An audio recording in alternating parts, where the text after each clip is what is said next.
Oh, hold on. I have to.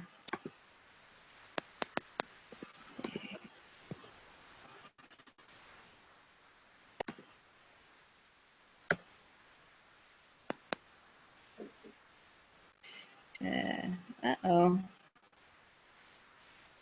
Huh. Do you need help with anything? Okay. There's a few video clips in here. The sounds, there's a Zoom thing where you can click a box that helps the sound go through. And when I tried to do that, it wanted me to download something. So we'll see what happens, and hopefully we won't go deaf when we get to this. Let us start with soils. Thank you all for having me here. This is a little bit of a Soils 101 sort of science, sort of theology lesson, adapted from a class I did at Star King School for the Ministry on counter-oppressive agrarian theologies. This was one of the lectures that I've adapted a bit. And this will be a participatory lecture, so I've got some questions. To start with, what is soil?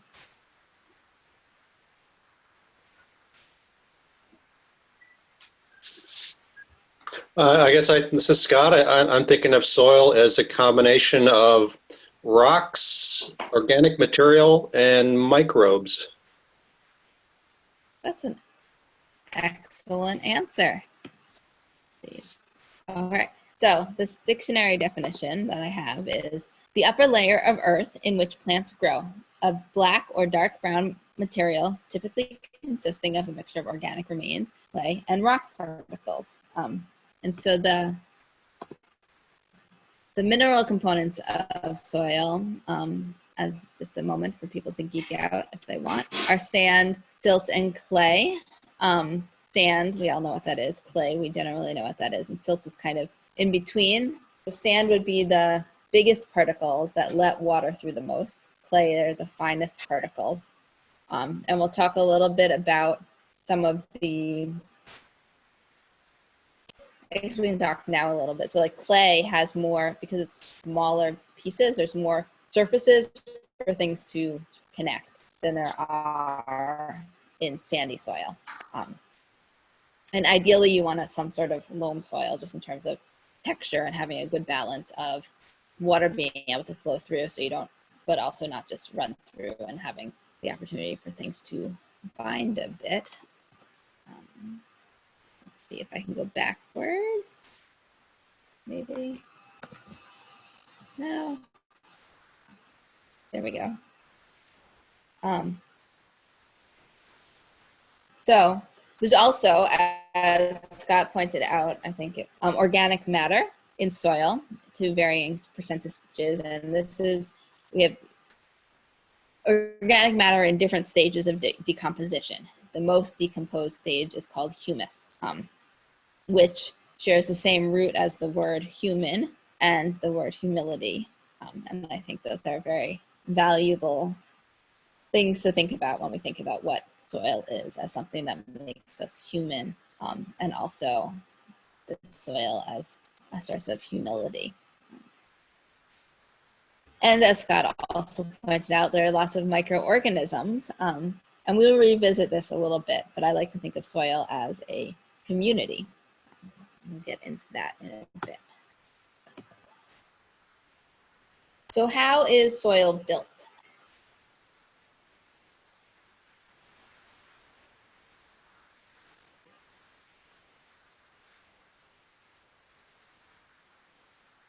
Anyone?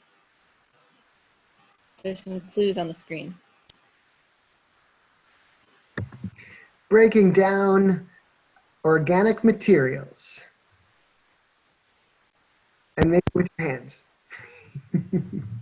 And what was that? And I said, maybe involving your hands. Maybe not. I don't know. So sometimes when we talk about, it's a bit of a trick question. Sometimes when we talk about building up soil, we're talking about adding organic matter and making compost. And compost is a way that we can create humus. And we have this compost pile here. But if we return to that definition of soil, technically it's the process of erosion, the weathering of rock by natural elements over thousands of years is how soil is built.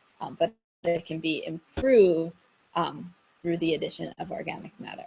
But if we're losing, like when we're losing topsoil in its mineral form, like you can't build that back. That's only going to happen over thousands of years on a geological timescale. But colloquially, we do talk about soil being built through compost.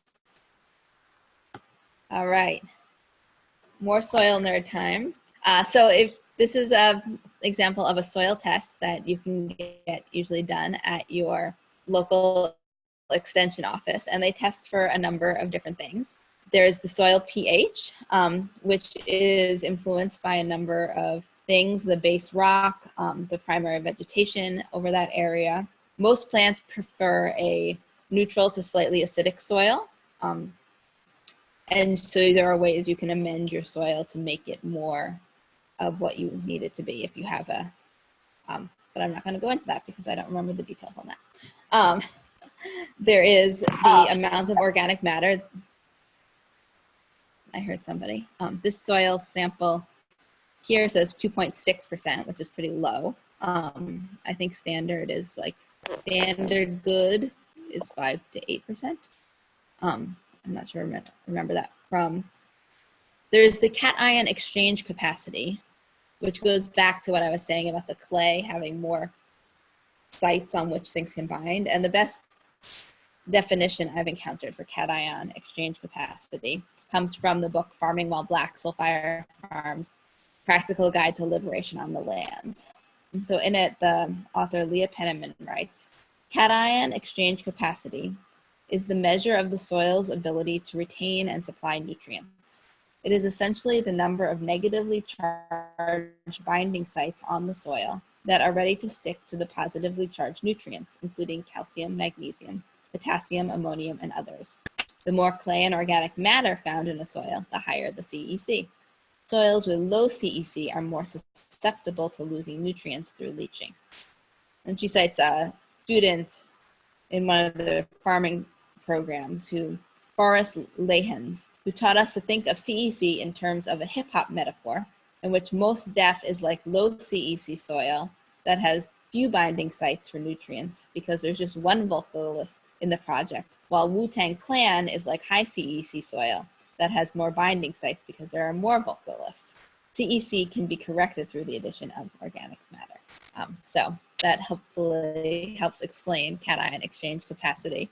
And one of my students, when I was trying to find this quote, was also, it made her think of trauma in the body and how when we're in the trauma state, we're not able to take in as much and respond to as much positive things. So even if we're being fed lots of, have a lot of positively charged nutrients around us, we don't, as if we're in a trauma state, we would be low CEC. And if we're in a better state, then we would have a higher CEC and be better able to bind to positively charged nutrients in our spiritual and emotional life. Then there's also the 3 primary nutrients of nitrogen, potassium, and phosphorus. Plants need many more and use many more nutrients than these, but these are the primary ones that fertilizers, if you buy them, even organic fertilizers, will tell you in this order what percentage of nitrogen, potassium, and phosphorus, or nitrogen, phosphorus, potassium, are available. So that's some of the soil chemistry side of things. Next, we have the biological side of soil. So what else is in the soil?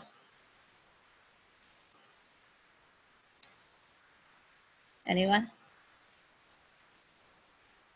These are the friends that I was communing with earlier today as I was putting some hardware cloth underneath my composter to protect the worms from the moles who like to pop up and snarf them all down.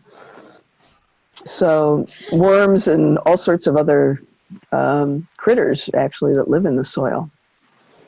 Mm-hmm. Anyone else? Lots of microbes. I understand a very small amount of soil has more microbes than people on the planet, is I guess what I heard. Mhm. Anyone else?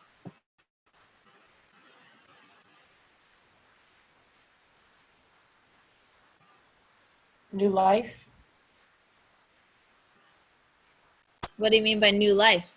like seeds and Mm. things that will Mhm. sprout. Yeah, I wasn't thinking about that, but that's true. Mhm.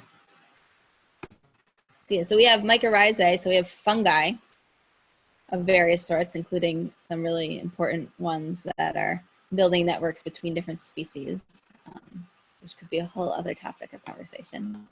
We have earthworms, as demonstrated in this picture, bugs and grubs of all sorts, and various microbes. There's a lot of statistics thrown out there. Scott shared one, and it's hard to know because soil from like 1 teaspoon of soil from one place is so different from 1 teaspoon of soil from another place, or the same under different place in different conditions a different year. But this one fun fact that a friend shared was that in 1 cup of soil, there are 100 billion microorganisms, whatever that giant number means. Jesse. I have a question. I'm really I can hear you.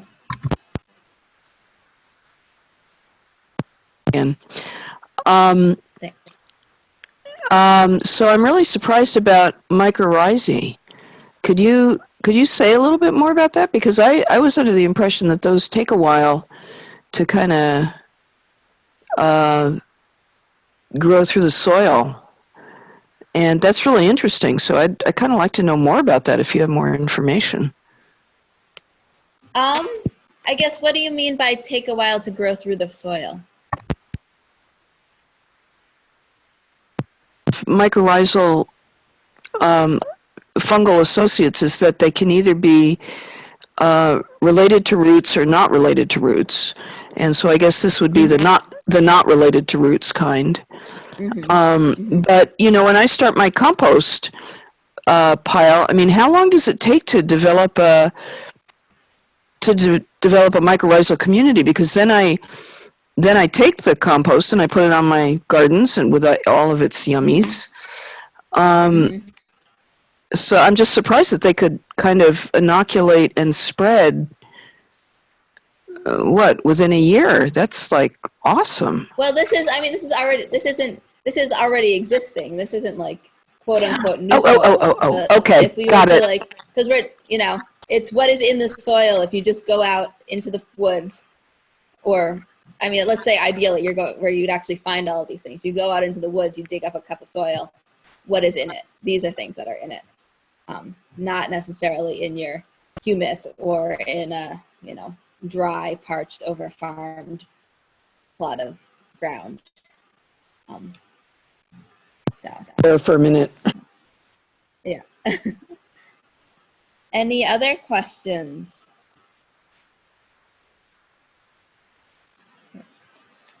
So I have another question for you all. How do life forms function in soil? And you've answered this a bit in some of your answers so far.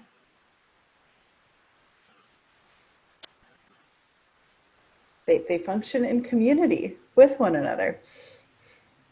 That's what I'm getting to. You jumped ahead. Okay, Sorry. That's okay. What are some of the ways in which they function in community?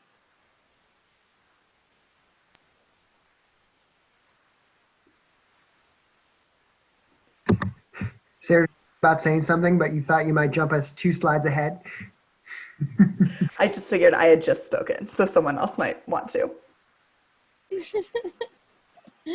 No, I mean, that's where I was going on this slide and with this question. But like Jesse was talking about the mycorrhizae with the relationships with the roots. So you have certain fungi, particularly that grow on the roots of legumes, that fix nitrogen, and we'll get a bit into that in a little bit.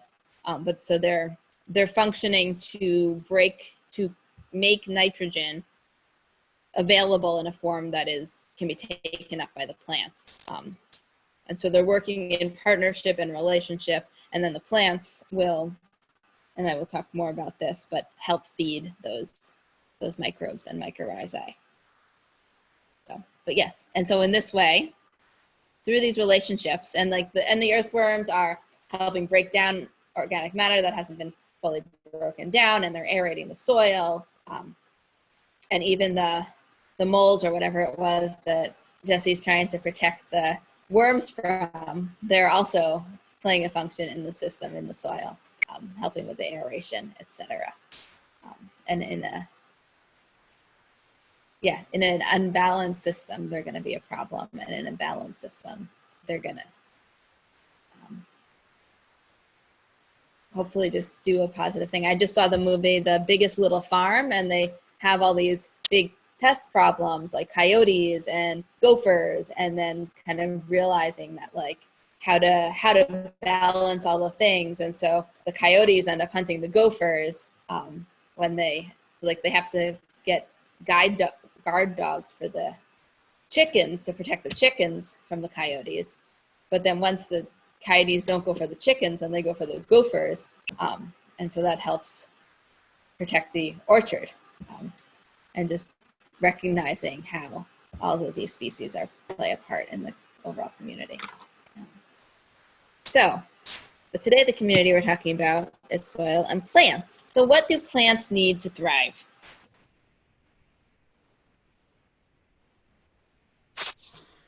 Go Water. back to elementary school science. Water, yes. Sunlight, energy. Sunlight, yes. Nutrients. Yeah, soil. Nutrients, yes. What else? There's one major thing. I mean, could be considered a nutrient, I suppose, but what was that? I said love. Love. What is something that you give a plant simply by being in proximity to it? Heat? Warmth? No. Opportunity? No? Carbon dioxide. Yeah, I was just about to say. Yes, there we go. Yes. Yeah. Yes, you just have to be there breathing on the plant, and you give it carbon dioxide, which combined with water, and it uses powered by sunlight, photosynthesis, magic. A quote from an article I read today. Imagine there was a process that could remove carbon dioxide from the atmosphere, replace it with life-giving oxygen, support a robust soil microbiome, regenerate topsoil, enhance the nutrient density of food, restore water balance to the landscape, and increase the profitability of agriculture. Fortunately, there is. It's called photosynthesis. So we have these three components of photosynthesis, but of course, other nutrients are also important. As we know from when we eat a carrot, we're not just getting sugar, which is what is created with photosynthesis. And we can't just like we can't live on sugar alone. Our plants can't just live on sugar alone, as magical as it is that they can create sugar.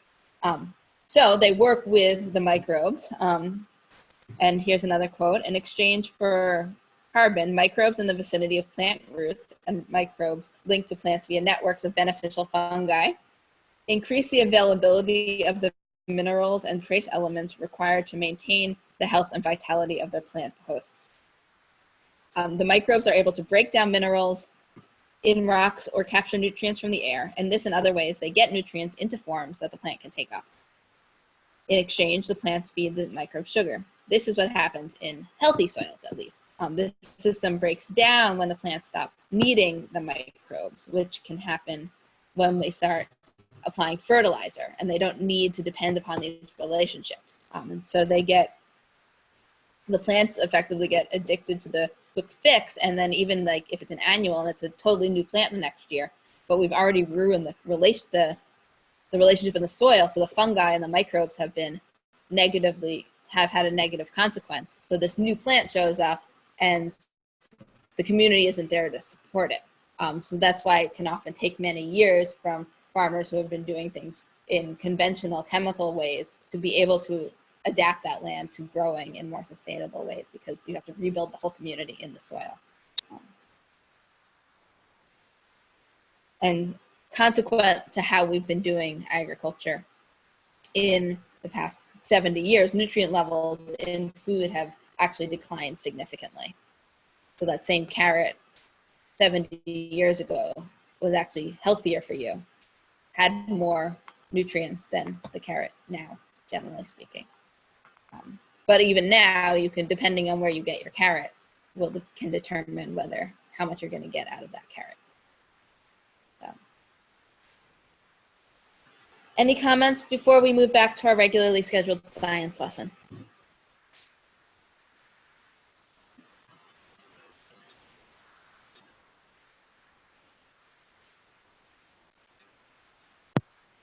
I'm really loving how you're tying the science into other ways of thinking about community. So thanks. That's great. Yeah, you're welcome. So the next slide, we have some videos to explain some science things that I'm not so good at explaining, and I touched on a little bit, which are the nitrogen cycle and the carbon cycle. So we're gonna hope that we don't have terrible feedback or something when I click on these links and we try to watch the videos.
Is anyone else hearing it? I'm not hearing it at all.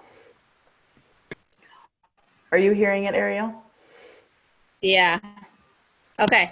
I am going to copy this link. I'm going to stop sharing for a moment. I'm going to copy the link into the chat and you can all watch it. It's like less than a minute and a half long. You want us to do And that I'm now? sorry to the people Is on that the right? phone. Yeah. Okay. So that's the nitrogen one. And then I will also put the carbon cycle one in the chat once I get it. So once you finish watching the nitrogen one, you can watch that carbon one.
People can let me know when the videos are done.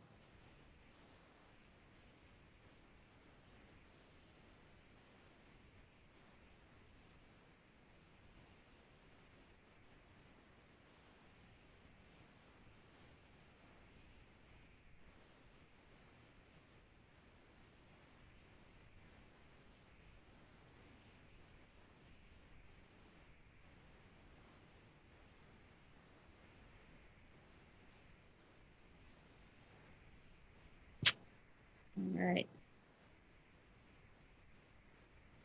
Pretty much everybody done with the videos? Almost. I got it only about halfway through the carbon one. Okay.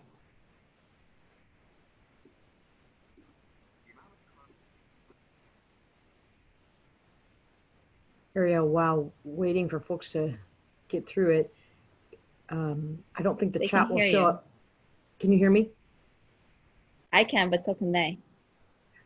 Okay, I'm going to chat at something to you.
All right, I got another thumbs up.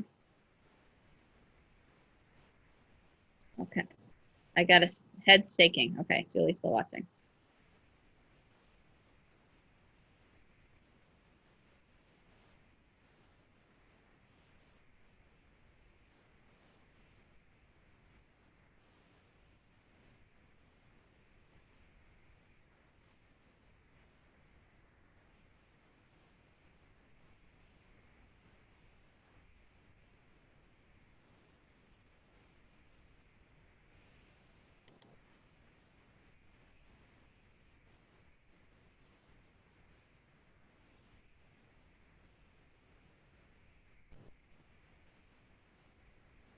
Thumbs up Okay. from Julie.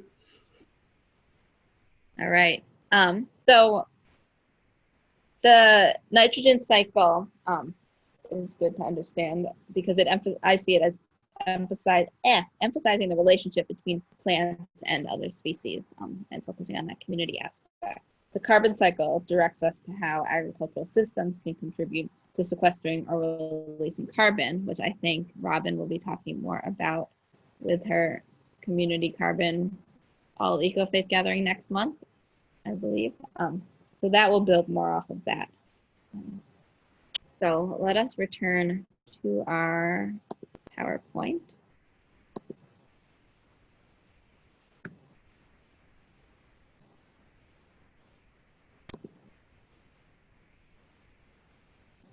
And there's also these cute little images of the carbon and nitrogen cycle as well.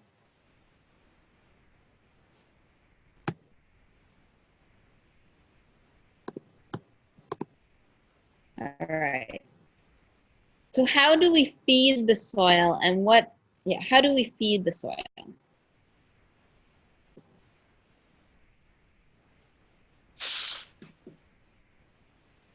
And what exactly is meant by that question? Compost. Mm-hmm. So what are we doing when we add compost?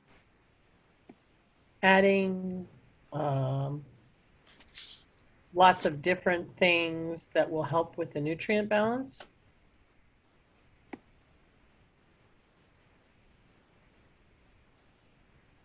So when we're adding compost, it would depend on what state it's in. If it's fully broken down as humus, we'd be definitely increasing the organic matter, and there would be a range of nutrients as well, somewhat determined by what had been in the initial food. If you're adding just compost that hasn't been fully broken down, it will actually take take nitrogen towards its own process. So sometimes if you add like not completed compost to a garden bed, it will actually be like taking nutrients away because they get tied up into the process of breaking down, of decomposition of the compost. So anyway, that's a fun fact about adding compost. How else can we feed the soil?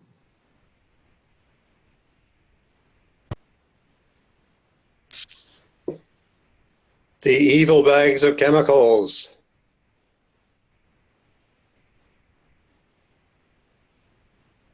We can just use straight up nitrogen or whatever form it is, and whatnot. We can also add various amendments, which, you know, our ideal soil is a community that's not going to need that, but especially as you're trying to adapt, say, a basic soil to be more conducive to growing plant life, or even depending on, like, in a bag form, an amendment, or an amendment as like seaweed or crushed up oyster shells, which are things that are going to improve the soil by adding nutrients that aren't otherwise there, but that make it better for growing food at least.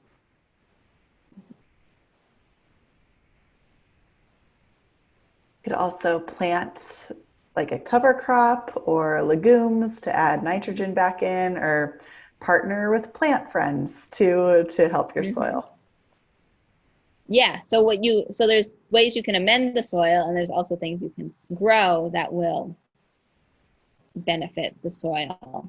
So such as legumes in terms of capturing nitrogen, and so even if you're planting, say, soybeans, like the next year you wouldn't have to add nitrogen to grow corn, and like most conventional farmers do that and think that way.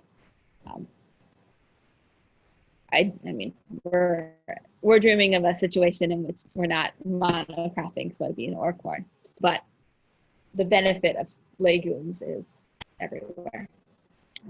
Green manures are plants that are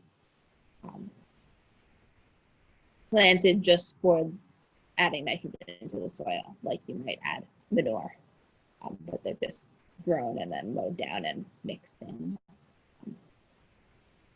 like most cover crops as well.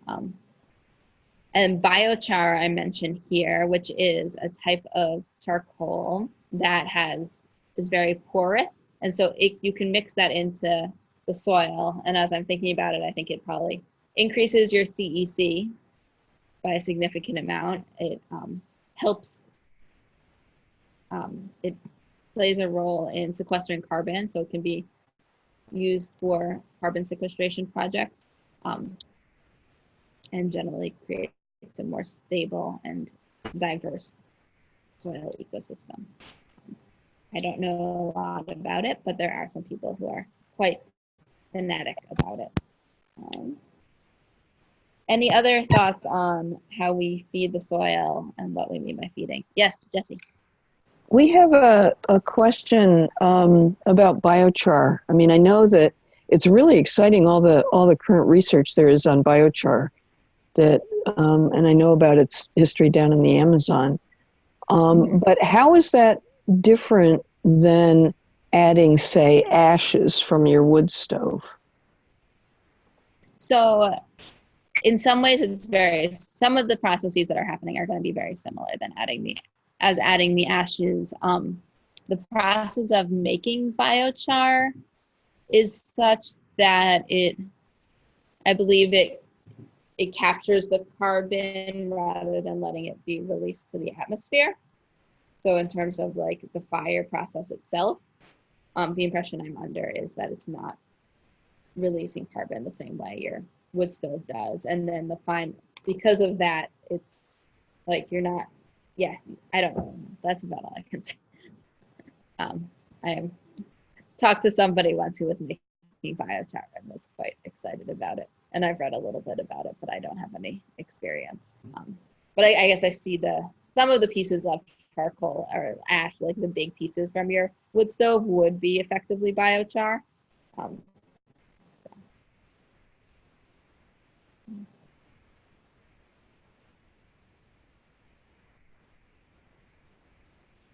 right. Thank you. Yeah. So this is our last slide. And in light of our lesson, what would you say is the value of soil?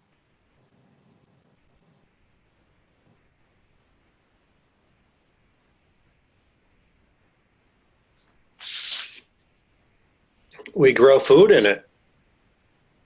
Mm-hmm.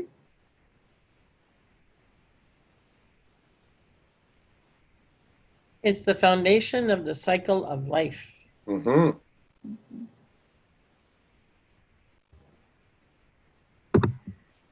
It's a beloved child of stardust. Mm.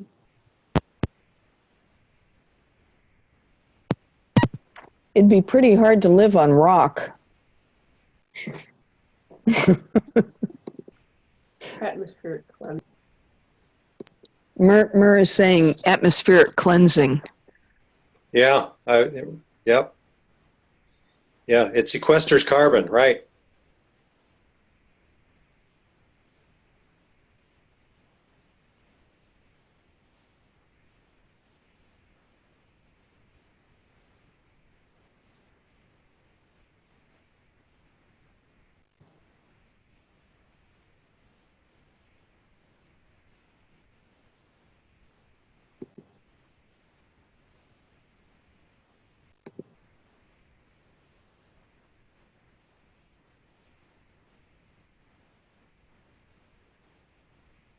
Anyone else?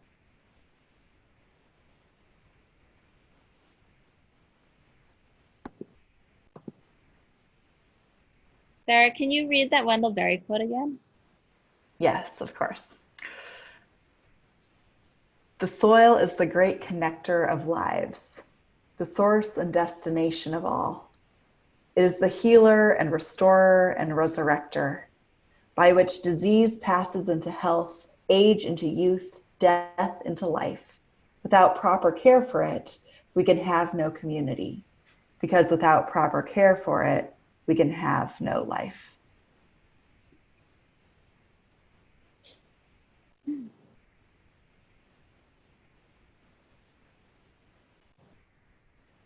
Thank you.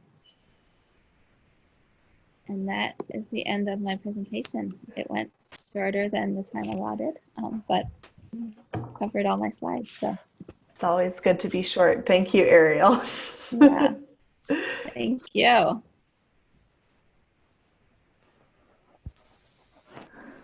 All right, my friends. So as another one of our eco-faith practices, practice number 6 is reflect on our actions. So let's just take a minute and reflect on this experience that we've just had together. What did you really appreciate about this experience? I appreciated how cohesive it was. You really gave us a large, well-rounded understanding of soil, and I really liked that you asked questions and asked us to give our input and stuff, so it wasn't just a talking head. You did a good job of involving us in the conversation. I appreciate that we stopped and took the time to think about something that I tend to take for granted a lot, which is the soil that we're on. The person who just spoke, could you identify who you are? I'm Deb Jans from United Seminary. Oh my gosh, Deb, thank you for being here. You're welcome. I wrote you down as mysterious iPhone, but I will put you on as someone real. I'm glad you could join us. Thank you. I appreciated that the practice one tied in to the whole topic, so I thought that was great.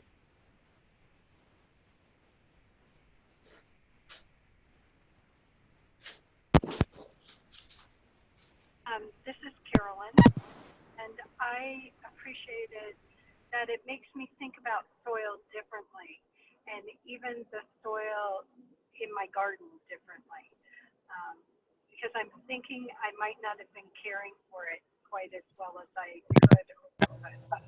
So thank you. I'll just add on that because I also had that experience of thinking about soil differently. And I think sometimes I just need reminders of how magical soil is and what all the things that are happening in the soil and the ways that it sustains. So grateful for Ariel, for your focus and depth of understanding.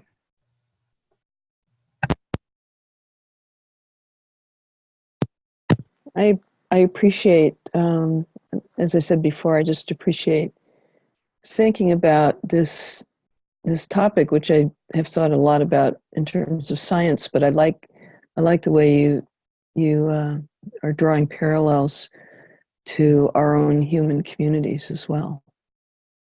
I like that a lot.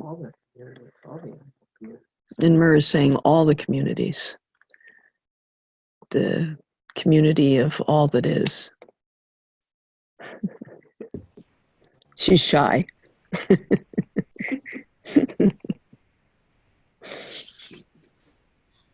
This tied to a book study that we're started at my faith community, where we're studying the book Drawdown. And there's a section in there about food. And there's a lot we can do with food to address climate change. And so many of them are about really returning or working on the health of the soil. There are just more than a handful that are about taking care of the soil and restoring the health of our soil. So it's just a very, very important topic for this time. So thank you.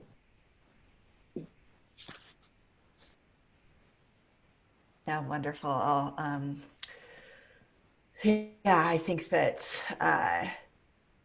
igniting our moral imaginations, that taking care of the soil is taking care of ourselves, is taking care of future generations, is really such a big piece of this work for me. And so I'm really grateful, Ariel, for your ability to bring this to us. And remind me, did you create that counter-oppressive agrarian theology class that you named at the very beginning of this? I think, yeah, thank you so much. Thank you so much for doing the work and for bringing it to our community. Thanks for giving me an opportunity to share it. Yeah, it looks like we're So I'm particularly appreciative of you reminding me of the nitrogen cycle, because we all remember that nitrogen is like 80% of the atmosphere, but I'd sort of forgotten that it has to be nitrate, or ammonia to be useful to the plants. Many plants are nitrogen limited in our gardens and so on, so we need the nitrogen. And there's this piece that we didn't talk about in this thing, but I just want to throw in, because I was a water pollution engineer and did a lot with sanitary engineering, which is urine from all of us and from all the other animals, and urine breaking down through the various ways it's broken down into ammonias and nitrates and so on, and how important it is to the soil that it has that, but how important it is to us what to do with all that urine. Get into the soil, getting it into a form of nitrogen that is useful I mean, we're kind of doing nitrogen fixing too, in the way of creating urine that then can end up somehow in whatever mechanism of like animal manures, human manures. This is a really cool thing, and so really appreciated the sort of reviewing the nitrogen cycle. You know, it's been a few years, and thinking about it as that piece of this cycle, this piece of all these communities, and how much we all need that. So anyway, thank you. Thank you for adding that perspective as well. All right, friends, because we are co-creating these spaces together, now's the time to share what worked about this format, what would you shift for next time, just any insights that you have as we continue to experiment.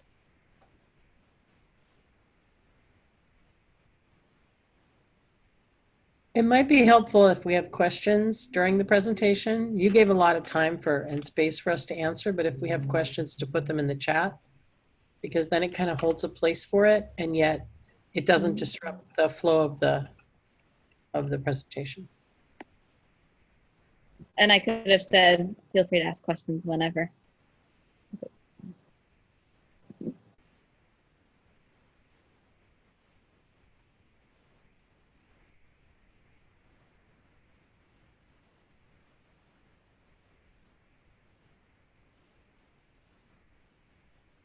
I'm jumping back into what worked well, but I really appreciated everyone in this group for being so eager to jump in. That these webinar spaces work really well when people just create community within them, and that only happens if you're willing to lend your voice in. So thank you, crew, for being such an easy group to do this with. That really helps.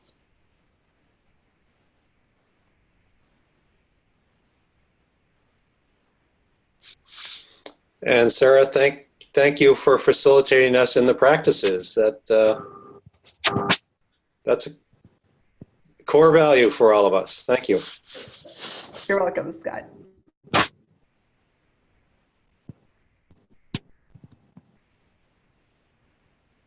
I think your practice one reading, Sarah, worked really well, and I was glad to reuse it to end my presentation.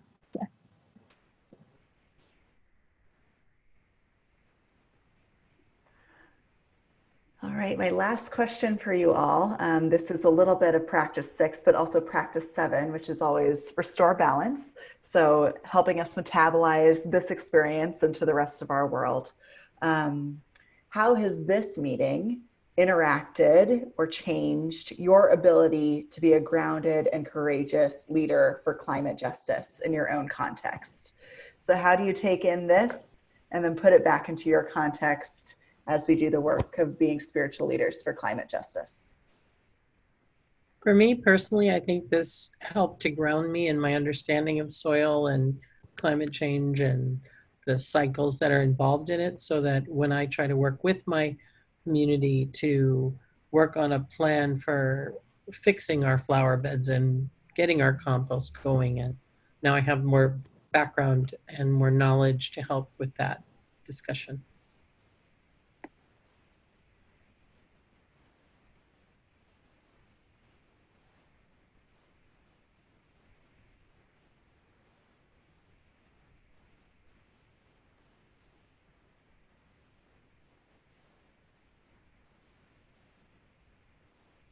I'm reminded of, oh, this is Solveig, by the way. I've been kind of quiet throughout because I got in late and my sound's been kind of weird, but I think I got most of what happened today. So thank you so much for that. I'm reminded of that quote that we won't save what we don't love, and we won't love what we don't know, and we don't know what we haven't learned. And so I feel like what happened today was just like working that chain upwards. And so learning more about soil, literally the ground of our being, now I know it better, and I can love it more, and I am then therefore more committed in a in a very earthy, visceral kind of way. So it really, I felt it. I feel the chain. So thank you for that. We had 20 people at our house on Saturday installing a carbon garden, and my spouse Janet and I are totally new to this. Been learning. And so it was really helpful to have a better understanding today about what actually we were doing and why. I mean, we were doing these practices, but to actually have a better understanding of why that is and what it is that's happening. Super helpful. Made me very interested in what the nature of that soil diagram. Made me very curious about, there's different kinds of soil even in different places, and like where on the diagram are those different soils that are here, and why are they here. There is also in Ecofaith an opportunity to for faith communities, individuals, neighborhoods, whoever, to do this carbon garden process. And it's not something you have to know much about. It's take a step and then take another step.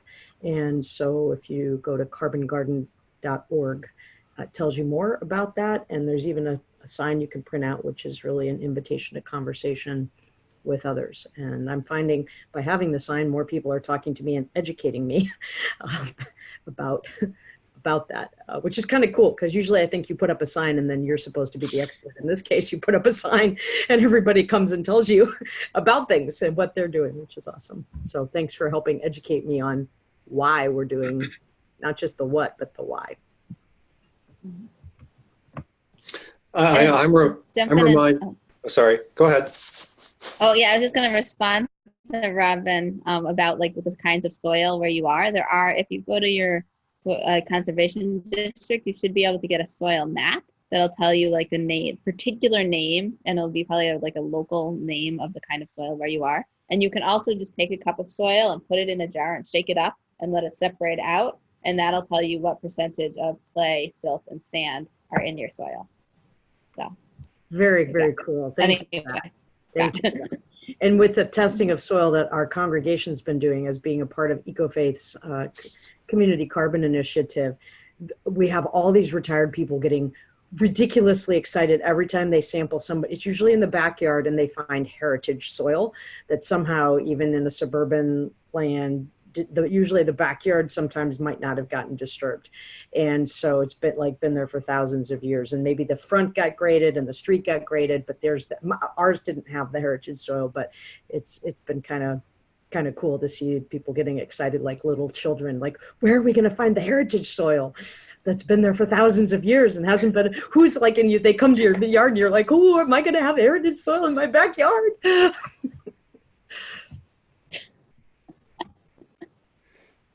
I'm reminded that nature provides all the tools we need, and climate action is not about fixing the planet or fixing nature. It's about aligning ourselves with those processes and understanding those processes better, and doing everything we can to enable those processes and, as I said, align with them.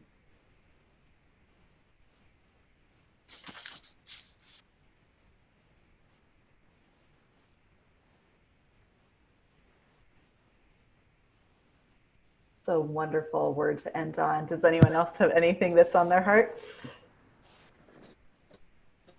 I just so love the thinking about community, and to think about when I'm sitting with people that really what we're doing is we're co-creating soil, and what kind of soil are we creating together?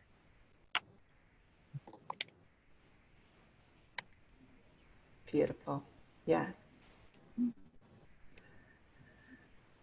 Mm. Is there a last? Did I hear someone else? Okay. I muted myself and then I started speaking. So if we were gathering together, this would be the moment that we would pass the hat. The work that EcoFaith does is, we all think it's really, really, really important. And it only happens because we have amazing people who support it monetarily. So I'm going to paste into our chat box a way that you all could do a virtual passing of the hat if you feel moved, if this has been an important space for you all. We really encourage you to share with us what you can. So we talked about this as practice number 5, acting together. Sometimes the way that we act together is that we pool our resources so that we can continue to build up the things that we really believe in this time of climate catastrophe. And that's also a way that we do interchange as community, that if you receive something in this time, to give back so it can keep contributing to other people. So EcoFaith is a not fully staffed nonprofit, and we can spend thousands of dollars a year doing fundraising. We are a volunteer-led movement, and we keep our organization extremely lean so that we can focus more of our money power on campaigns, and particularly frontline community-led campaigns. So if you feel moved, please follow the instructions in the chat box. And I have 2 other invitations for you. So if you would feel called, if you could stick around after the meeting, if this has been a moving experience for you, if you could just share a few sentences that we can use in other promotions that would say like, hello, I'm Sarah, and I just finished a national Zoom EcoFaith call, and I just wanted to say that I learned so much about soil, and it just helped me be a climate leader in these ways. That would also be excellent. So if anyone feels called to do that, just let me know, and we can stick around, and I can record you so we can have that for later. Nathan, since Solveig brought up the "we won't save what we don't love" quote, I was wondering if after a second here, you could sing us out with that song. But I just wanted to open up the space one more time. If anyone else had anything to name or wanted to ask to stick around for a few more minutes.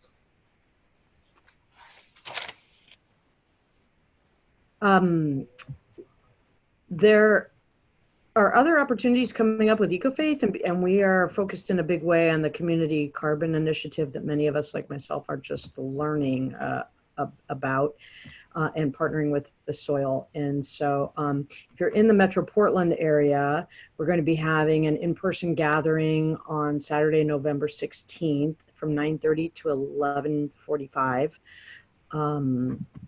And if that location has been determined, Solveig is going to interrupt me here at some point and tell us that. And then also at St. Andrew Lutheran in Beaverton, for those in Metro Portland, on Sunday, November 24th at 9:45 for 1 hour, we're going to have an author talk with the author of The Soil Will Save Us, the book. I'm sorry, I just forgot her name at the moment, but a book that's been inspired. Kristen Olson. Thank you, Kristen Olson. Okay, super helpful. And there's other opportunities also, and you can always, if you feel like you're missing something, you can go often to the best place to go is to the RSVP page on the EcoFaith website, because that's where you RSVP for all the things. You can see if you think you're missing something. And then the emails always tell you where the gatherings are or how to sign in or how to log in if they're on Zoom. Also on the EcoFaith Facebook page. So if you haven't clicked like on that, that's another way to get more information about more gatherings in the future. Thanks, Sarah. And our next all EcoFaith National Zoom gathering will be on Thursday, November 14th, which is the second Thursday of the month, which we're switching to. And that will be Robin talking about this amazing carbon sequestration, a movement that St. Andrew's Church is doing, but that's hopefully spreading to other churches that have land resources. So please mark your calendar, this exact same time on Thursday, November 14th for our next gathering. And also just to say, your church doesn't even have to have any land, because what St. Andrew's really doing is trying to engage as many households as possible. They want to engage 50 congregational households and 1,000 people in our community in putting in a carbon garden. Basically. Wonderful. So community, if you know people who live in a place, then you can engage this. Wonderful, Robin. Sarah, are we switching permanently to the second Tuesday or just for this month? We are switching permanently to the second Tuesday so we can avoid. Or Thursday. Yes. Oh, geez. Second Thursday. Sorry. Second Thursday. Second Thursday. Got it. Yes, we are. Okay, thank you.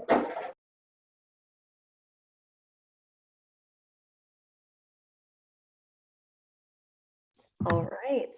Nathan, can you end us in song, please? I certainly can. And I usually like to invite people to sing along. And Zoom is kind of hard to do that because there's delay. So if you want to mute yourself and try to sing along, great. But, I'll just invite you to listen. Side note, as we end here, this is also a part of a rap that Sarah and I made. We're not going to share the entire rap about watershed discipleship, but it's a little silly. It's a little fun. So you can probably Google us if you want to. I think we might have put it on YouTube. But all right, the song goes like this.